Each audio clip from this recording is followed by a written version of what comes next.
ஓம் தத்புருஷாய வித்மகே வக்ரதுண்டாய தீமகி தன்னோ தந்தி பிரசோதயாத். அன்பு நண்பர்களுக்கு உங்கள் ரங்கமணியின் இனிய வணக்கம்.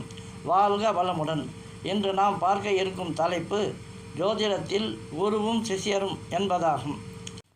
எனது வீடியோ உங்களுக்கு பிடித்திருந்தால் லைக் பண்ணுங்கள், ஷேர் பண்ணுங்கள், கமெண்ட் பண்ணுங்கள்.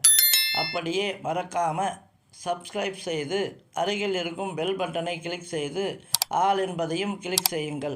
அப்போதுதான் நான் போடும் வீடியோக்கள் உடனுக்குடன் உங்கள் நோட்டிஃபிகேஷனில் வரும். சரி, இப்போது தலைப்பிற்குள் செல்லலாம் வாருங்கள். முகநூலில் ஒரு பதிவு வந்துள்ளது. அது இப்போது உங்கள் திரையில் தெரிகிறது பாருங்கள்.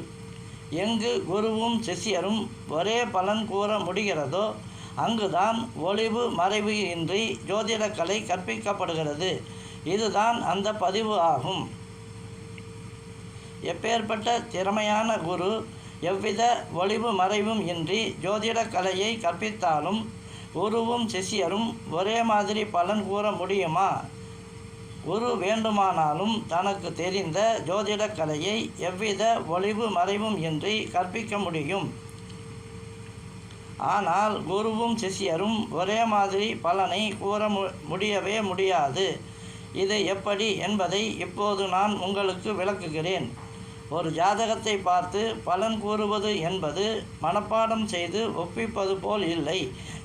ஏனெனில் ஜோதிடத்தில் நிலையான ஒரு கோட்பாடு கிடையாது. மேலும் ஒரு ஜாதகத்தை போல் மற்றொரு ஜாதகம் இல்லை. ஜாதகங்கள் ஒவ்வொன்றும் தனித்தன்மை வாய்ந்தவை ஆகும். நான் முதலில் ஆய்வுக்கு எடுத்துக்கொண்டதே 3 நிமிட இடைவெளியில் பிறந்த இரட்டை குழந்தைகளின் ஜாதகமாகும். அந்த இரு குழந்தைகளின் வாழ்க்கை நிகழ்வுகளும் ஒரே மாதிரி இல்லை. ஒவ்வொரு குழந்தையும் தனித்தன்மை வாய்ந்தது. ஒரு வகுப்பறையில் இருக்கும் 30 குழந்தைகளுக்கும் ஒரே மாதிரியாகத்தான் வகுப்பாசிரியர் பாடம் நடத்துகிறார்.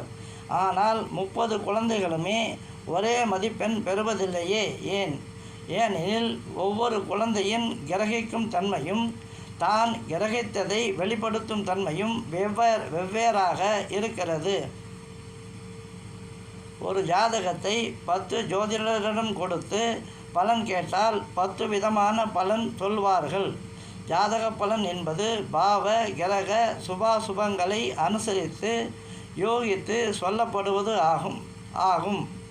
திருமண பொருத்தத்திற்கு 10 பேரிடம் ஜாதகங்களை கொடுத்தால் அதில் 5 பேர் பொருத்தம் உள்ளது என்றும் 5 பேர் பொருத்தம் இல்லை எனவும் கூறுகின்றனர். இதுதான் யதார்த்தமாகும். அனைத்து ஜோதிடர்களும் ஒரே மாதிரி பலன் சொல்ல முடியாது. ஜாதக பலன் என்பது ஜோதிடர்களின் ஜாதகத்தில் புதன் மற்றும் கேது இருக்கும் அமைப்பை பொறுத்து மாறுபடும்.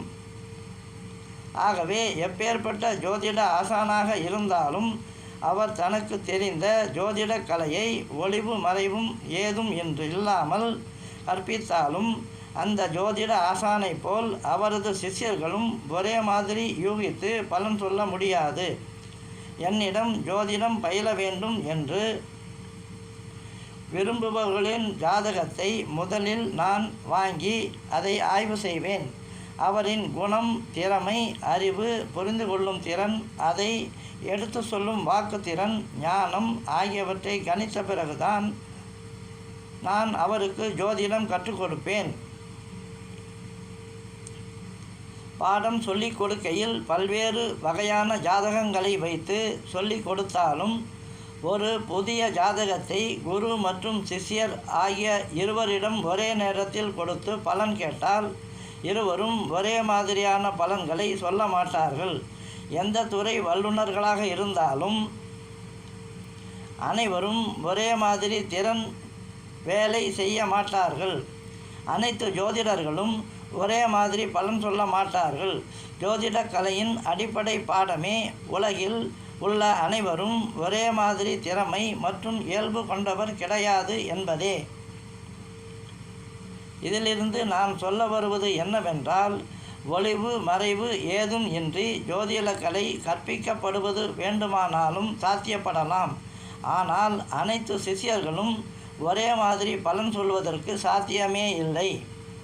நன்றி, வணக்கம். மீண்டும் சந்திக்கலாம்.